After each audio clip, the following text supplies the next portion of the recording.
एक बार की बात है, एक बार महात्मा बुद्ध अपने शिष्यों के पास बैठे थे। तो शिष्यों ने उनसे पूछा कि गुरुजी, कर्म क्या है? कर्म क्या होता है? तो महात्मा बुद्ध ने उनके इस प्रश्न का उत्तर देने के लिए उनसे कहा कि मैं आपके इस प्रश्न का उत्तर एक कहानी के माध्यम से देता हूँ।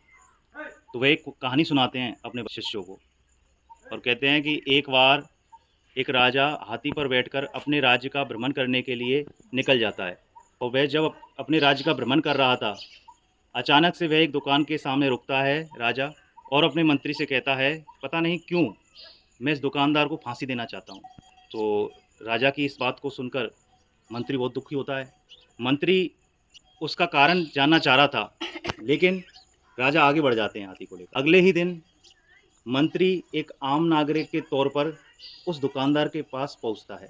उस दुकानदार से कहता है कि आपका व्यवसाय कैसा चल रहा है। वह दुकानदार बहुत दुखी था, चंदन बेचने का काम करता था वो।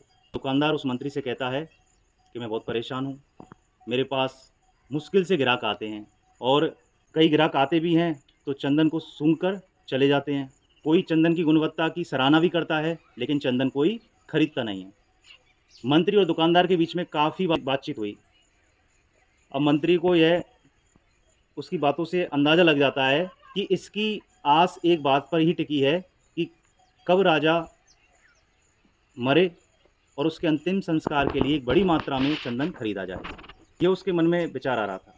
चंदन खरीदा जाएगा तो उससे पैसे आएंगे, कि वो राजा के प्रति वो वैसी दुर्भावना लेके बैठा था। तो मंत्री को सब समझ में आ जाता है कि राजा उस दिन क्यों हाथी को उन्होंने उस दुकान के सामने रुकवाया था, क्यों राजा के मन में इसको मारने की इच्छा व्यक्त हुई, क्योंकि वो सभी से इस बात को कहता था।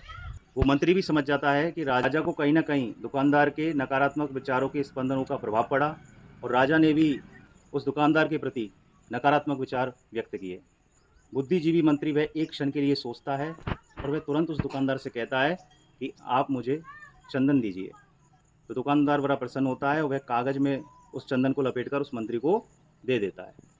मंत्री भागा भागा राजा के दरबार में पहुंचता है और राजा से कहता है कि चंदन के व्यवसायी ने आपके लिए उपहार स्वरूप चंदन भेजा है। राजा बड़ा प्रसन्न होता है, वह चंदन की पोटली को खोलता है और सुनहरे चंदनों की सुगंधित खुशबू से बड़ा प्रसन्न होता है, और प्रसन्न होकर उस चंदन के व्यवसायी के लिए सोने के सिक्के भिजवाता है। तो राजा बहुत दुखी भी होता है कि मेरे मन में उस दुकानदार के प्रति अवांछित नकारात्मक विचार आए। मंत्री उस सोने के सिक्कों को लेकर दुकानदार के पास पहुंचता है। जैसे ही वो सिक्के उस दुकानदार को देता है तो वह दुकानदार बड़ा प्रसन्न होता है और राजा की प्रशंसा करने लगता है कि राजा बहुत अच्छे हैं, उन्होंने मेरे गरीबी रूपी अभिशाप को बचाने के लिए मुझे सोने के सिक्के भेंट किए हैं। पहले उसने जो विचार आए थे राजा के प्रति, उनको लेकर वह बहुत बहुत दुखी होता है। मैं अपने निजी स्वार्थ को सिद्ध करने के लिए, मैं राजा के प्रति नकारात्मक विचार आ रहे थे, अपने निजी स्वार्थ को सिद्ध करने के लिए वह उस बात पर बहुत पछताता है। दोनों एक दूसरे के दुश्मन थे और दोनों एक दूसरे के अब क्या हो गए, चहेते हो गए। किसके माध्यम से? एक बुद्धिजीवी मंत्री के माध्यम से। तो हम अन्य लोगों के प्रति यदि अच्छे विचार रखेंगे, दयापूर्वक विचार रखेंगे, तो हमारे प्रति भी वो सकारात्मक विचारों के रूप में लौट कर आएंगे। यदि हम किसी अन्य व्यक्ति के लिए बुरे विचार रखेंगे तो वो उसी रूप में हमारे पास लौट कर आते हैं। अब महात्मा बुद्ध अपने शिष्यों से पूछते हैं कि कर्म क्या है? तो इस पर शिष्य कहते हैं, हमारे वचन, हमारे विचार, हमारी भावनाएं, हमारी गतिविधियां ही हमारे कर्म हैं। तो इस पर महात्मा बुद्ध सिर हिलाते कहते हैं, आपके विचार ही आपके कर्म हैं।